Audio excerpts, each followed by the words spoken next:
নমস্কাৰ বন্ধুসকল, আপোনালোক আটাইকে ডফিন টিপছলৈ স্বাগতম জনাইছোঁ।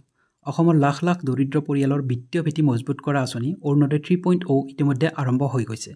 যিসকল মহিলা এতিয়ালৈকে অৰুণোদয় 3.0 আঁচনিৰ সুবিধা লাভ কৰিছে অথবা যিসকল মহিলাই বৰ্তমানলৈকে এই আঁচনিখনৰ সুবিধা লাভ কৰা নাই, সেই সকলোৰে বাবে এই ভিডিঅ'টো অতি গুৰুত্বপূৰ্ণ।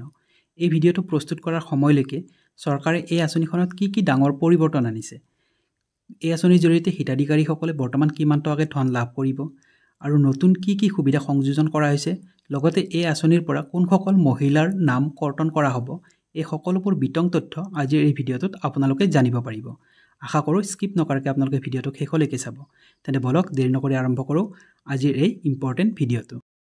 অসম চৰকাৰে আৰম্ভ কৰা এই পৰিয়াল ভিত্তিক নগদ ধনৰ সহায়ক আঁচনিখন, যিখন আঁচনি 2020 চনত মাত্ৰ 830 টকা প্ৰতি মাহেৰে আৰম্ভ কৰা হৈছিল, সেয়া এতিয়া এক বৃহৎ পৰিসৰলৈ সম্প্ৰসাৰিত হৈছে। ইতিমধ্যে অৰুণোদয় 3.0 আনুষ্ঠানিক শুভাৰম্ভ 7 অক্টোবৰ 2025 তাৰিখে হৈ গৈছে। অৰুণোদয় 3.0 অধীনত এতিয়া প্ৰতি মাহে 1250 টকাকৈ পোনপটীয়াকৈ মহিলা হিতাধিকাৰীসকলে তেওঁলোকৰ বেংক একাউণ্টত লাভ কৰিব। এই আঁচনিৰ ধন পূৰ্বতে আছিল 830 টকা আৰু পিছলৈকে 1000 টকা কৰা হৈছিলে। ইতিমধ্যে অৰুণোদয় 3.0 আঁচনিখনৰ জৰিয়তে আমাৰ ৰাজ্যৰ প্ৰায় 38 লাখতকৈ অধিক মহিলাক হিতাধিকাৰী হিচাপে চৰকাৰে সামৰি লৈছে। ভিডিঅ' প্ৰস্তুত কৰাৰ সময়লৈকে এই আঁচনিখনত আহিছে কেইবাটাও গুৰুত্বপূৰ্ণ আপডেট আৰু নতুন সা সুবিধা, যিবোৰে হিতাধিকাৰীসকলক অতিৰিক্ত সকাহ প্ৰদান কৰিব।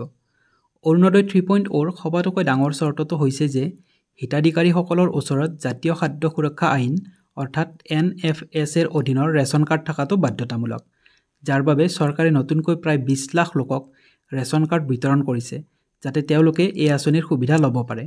অৰ্থাৎ এক ৰেচন কাৰ্ড এক অৰুণোদয় নীতি কাৰ্যকাৰী কৰা হৈছে। ইয়াৰ উপৰিও আছে অতিৰিক্ত বিত্তীয় সাহায্য। বৰ্তমান প্ৰদান কৰা 1250 টকাৰ ভিতৰত পৰিয়ালৰ পুষ্টি, ঔষধ আৰু আন মৌলিক প্ৰয়োজনীয়তাৰ খৰচসমূহ অন্তৰ্ভুক্ত কৰা হৈছে। ইয়াৰ লগত আছে LPG চিলিণ্ডাৰত ৰাজ সাহায্য। যদিও বৰ্তমান 1250 টকাকৈ দিয়া হৈছে, কিন্তু অতি শীঘ্ৰে অৰুণোদয় হিতাধিকাৰী পৰিয়ালসকলে LPG চিলিণ্ডাৰ ক্ৰয়ৰ বাবে অতিৰিক্ত 250 টকাকৈ ৰাজ সাহায্য অৰ্থাৎ ছাবচিডি লাভ কৰিব, যি কথা ইতিমধ্যে চৰকাৰে ঘোষণা কৰিছে। অৰ্থাৎ মুঠ বিত্তীয় সাহায্যৰ পৰিমাণ এই আঁচনিখনৰ জৰিয়তে হ'বগৈ প্ৰায় 1500 টকা।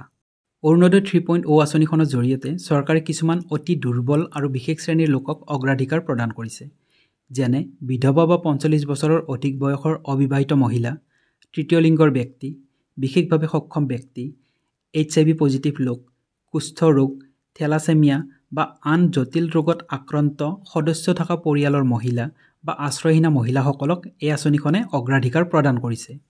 অৰুণোদয় 3.0 আঁচনিখন লাভ কৰিবলৈ এগৰাকী মহিলাৰ থাকিবলগীয়া যোগ্যতাসমূহ হৈছে ক্ৰমে আবেদনকাৰী মহিলাগৰাকী অসমৰ স্থায়ী বাসিন্দা হ'ব লাগিব, অৰ্থাৎ তেখেত অসমৰ নাগৰিক হ'ব লাগিব।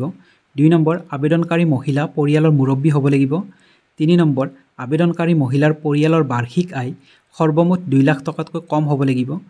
আৰু এই আঁচনিখনত আবেদন কৰাৰ বাবে বাধ্যতামূলক নথিপত্ৰ হৈছে ৰেচন কাৰ্ড আৰু মহিলাগৰাকীৰ আধাৰ কাৰ্ড। অৰুণোদয় 3.0 আঁচনিৰ পৰা কোনসকল মহিলাৰ নাম কৰ্তন হ'ব বা কোনসকল মহিলা এই আঁচনিখনৰ বাবে যোগ্য নহয়? MP, MLA, পূৰ্বৰ বা বৰ্তমানৰ পঞ্চায়ত বা পৌৰসভাৰ সদস্য, ডাক্তৰ, অভিযন্তা, চাৰ্টাৰ একাউণ্টেণ্ট, চৰকাৰী ঠিকাদাৰ আৰু ইনকাম টেক্স পৰিশোধ কৰা ব্যৱসায়ী বা উদ্যোগী, চৰকাৰী নিয়মীয়া বা ঠিকাভিত্তিক কৰ্মচাৰী বা পেঞ্চনধাৰী, অংগনবাড়ী বা আশা কৰ্মীসকলো ইয়াৰ আওতাত আহে। এইসকল ব্যক্তিয়ে এই আঁচনিখনত সুবিধা লাভ নকৰিব। লগতে কোনোবাই যদি এই আঁচনিখন লাভ কৰিছে, তেনেহ'লে অভিযোগ দিলে এইসকল ব্যক্তিৰ নাম এই আঁচনিখনৰ পৰা কৰ্তন কৰা হ'ব। ইয়াৰ উপৰিও যিসকল মহিলাৰ ঘৰত 4চকীয়া বাহন থাকিব, সেইবিলাক পৰিয়ালৰ মহিলাও এই আঁচনিখনৰ বাবে যোগ্য নহ'ব। এই ভিডিঅ'টো প্ৰস্তুত কৰাৰ সময়লৈকে অৰুণোদয় 3.0 বাবে কোনো নতুন আবেদন গ্ৰহণৰ প্ৰক্ৰিয়া মুকলি কৰা হোৱা নাই। চৰকাৰে পুলিং বুথ ভিত্তিক এক পদ্ধতিৰে যোগ্য পৰিয়ালসমূহ বাছনি কৰি আহিছে। যোগ্যতাৰ মাপকাঠি পূৰণ কৰা আৰু ৰেচন কাৰ্ড থকা পৰিয়ালসমূহক জিলা প্ৰশাসনে নিজে বাছনি কৰিব। যদি ভৱিষ্যতে আবেদন গ্ৰহণ কৰা হয়, তেন্তে চৰকাৰে আনুষ্ঠানিকভাৱে জাননী জাৰি কৰিব আৰু আমি আপোনালোকক নিশ্চিতভাৱে এই চেনেলৰ জৰিয়তে অৱগত কৰিম। অৰুণোদয় 3.0 আঁচনিখন হৈছে অসম চৰকাৰৰ এক গুৰুত্বপূৰ্ণ পদক্ষেপ, যাৰ লক্ষ্য হৈছে দৰিদ্ৰ মহিলাসকলক বিত্তীয়ভাৱে স্বাধীনতা প্ৰদান কৰি তেওঁলোকৰ মৰ্যাদা আৰু আত্মবিশ্বাস বৃদ্ধি কৰা। 1250 টকাৰ নগদ ধনৰ লগতে LPG ৰাজ সাহায্যৰ সুবিধা লাভ কৰাটো নিঃসন্দেহে এক বৃহৎ সকাহ। যদি এই তথ্যখিনি আপোনাৰ বাবে উপযোগী আছিল, তেন্তে অনুগ্ৰহ কৰি ভিডিঅ'টো লাইক কৰক, চেনেলটো ছাবস্ক্ৰাইব কৰিব আৰু এই খবৰটো আপোনাৰ চিনাকি বা আন 10জনৰ লগত শ্বেয়াৰ কৰিব।